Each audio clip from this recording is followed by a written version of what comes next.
Halo, ketemu lagi dengan terapis autisma. Kali ini kita bahas apa ya? Jarinya dulu dong. Mana jarinya? Oke, jarinya sudah keluar, baru kita kasih lihat nih. Hari ini kita main kartu. Kartu ini dipergunakan untuk anak-anak yang sudah komunikasi dua arah. Anak-anak yang sudah selesai dengan WH questions. Jadi mereka yang sudah mengerti pertanyaan 5W 1H. Anak-anak yang sudah paham dengan mengurutkan situasi. Anak-anak yang sudah bisa menjelaskan sebab akibat, baru bisa menggunakan kartu ini. Kartu ini untuk mengajarkan moral dan etika dalam hal apa yang bisa dikatakan lebih baik, apa yang bisa dilakukan lebih baik. Cara mengerjakannya ya. Tapi sebelumnya saya kasih lihat dulu gambarnya. Gambarnya itu terdiri dari 2 set. Ini 2 set. Untuk di awal sekali, biar nggak keganggu saya tutup yang lainnya ya. Jadi untuk di awal sekali kita akan kasih lihat gambarnya ke anak. Kemudian kita minta anak untuk memberikan nama terhadap karakter yang ada di dalam gambar. Ini anaknya namanya siapa ya? Oh, namanya Anthony. Anthony, lihat deh mukanya Anthony.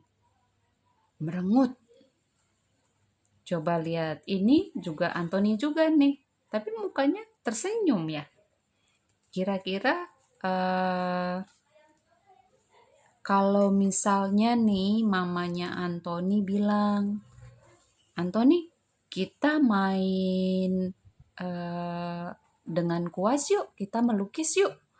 Padahal Anthony itu sukanya dia melukis dengan tangan. Terus Anthony jawab, kenapa sih aku harus melukis dengan kuas? Kira-kira menurut kamu, Anthony lebih baik bilang apa ya? Ngucapin apa ya supaya mama ngerti kalau Anthony lebih suka bermain dengan tangannya. Kalau setelah pertanyaan tersebut anak belum bisa menjawab, kita bisa siapkan beberapa opsi jawaban. Atau kita juga bisa menggunakan diri kita sendiri sebagai opsi jawaban. Kalau ibu sih pasti bilang gini, Mama boleh nggak kita mainnya dengan main catnya dengan tangan? Nah, kalau kamu kira-kira akan sarankan Anthony bilang apa? Ketika si guru mengatakan kalau kamu sarankan apa untuk Anthony, sebenarnya kita sedang meminta anak memirroring, memberikan cermin terhadap jawaban. Karena gini, jangan sampai anak itu merasa, aku kan gak begitu, aku akan selalu yang baik gitu. Padahal situasi kartu yang kita sudah siapkan itu adalah situasi yang sering dia hadapin. Jadi nanti kalau ibu dan bapak menemukan kartu ini, dia terdiri dari beberapa pilihan. Pilih kartu yang situasinya mirip dengan situasi yang dihadapin anak. Jadi kalau situasinya anak seperti ini, mungkin tidak persis, tapi dia sering mengucapkan kata secara frontal, tidak tepat etikanya dan tidak tepat sopan santunnya, maka kita gunakan. Dan minta anak menjawab dengan memberikan saran.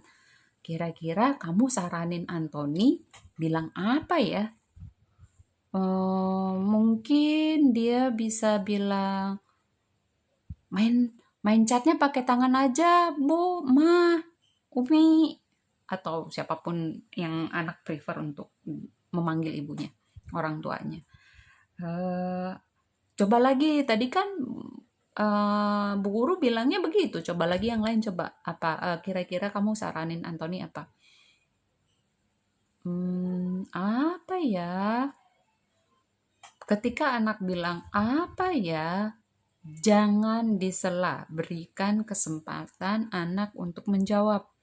Biar lama juga nggak apa-apa. Gimana sih kita tahu anak itu sedang menjawab atau enggak? Lihat matanya. Kalau matanya itu eh, mata yang melirik ke atas, berarti dia sedang berpikir. Kecuali kita merasa bahwa anak itu sebenarnya sedang tidak berpikir, baru kita bisa sela. Tapi kalau enggak, biarkan dia memiliki waktunya untuk mencari jawaban.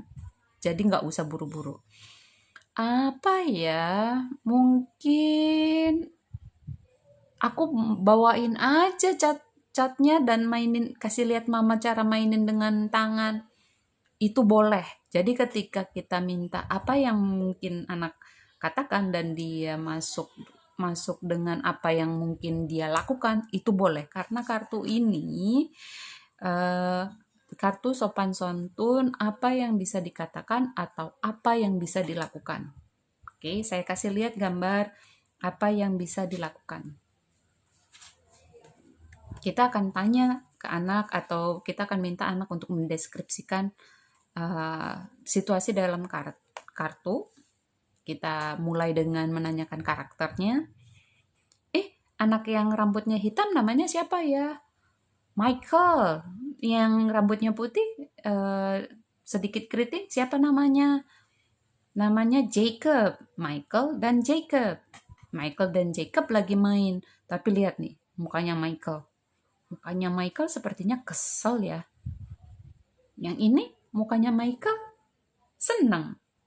Mana yang lebih enak? Anak menunjuk yang ini lebih enak.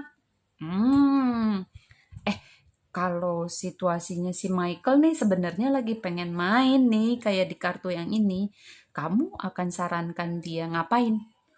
Hmm, aku aku akan saranin Michael untuk ajak Jacob main. Oh, gimana kamu akan bilangnya? Saraninnya ke Michael. Bilang, Michael, kamu ajak aja Jacob. Bilang gini, eh aku boleh main gak? Aku juga punya mainan. Oke. Jadi, kemampuan komunikasi anak pada saat menggunakan kartu ini sangat penting ya. Jadi dia harus sudah memiliki kosakata yang cukup baik, memiliki kemampuan menjabarkannya baik. Kartu-kartu ini untuk anak-anak yang punya masalah perilaku, terutama untuk anak-anak yang punya masalah dalam mengelola emosi.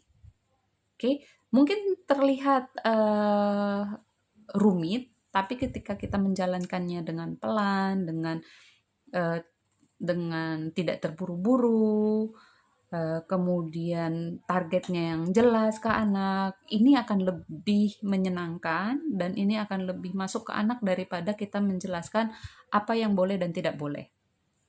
Kartu ini harus berjalan bersamaan dengan social story, kemudian boleh dan tidak boleh, kemudian rules, cue card, dan lainnya. Jadi dia kartu ini tidak bisa berdiri sendiri. Dan buat sesi ketika menggunakan kartu ini seperti semi counseling. Karena yang ditargetkan adalah perilakunya, bukan kemampuan dia menjabarkan si kartu. Oke, demikian penjelasan singkatnya. Semoga bermanfaat. Dadah.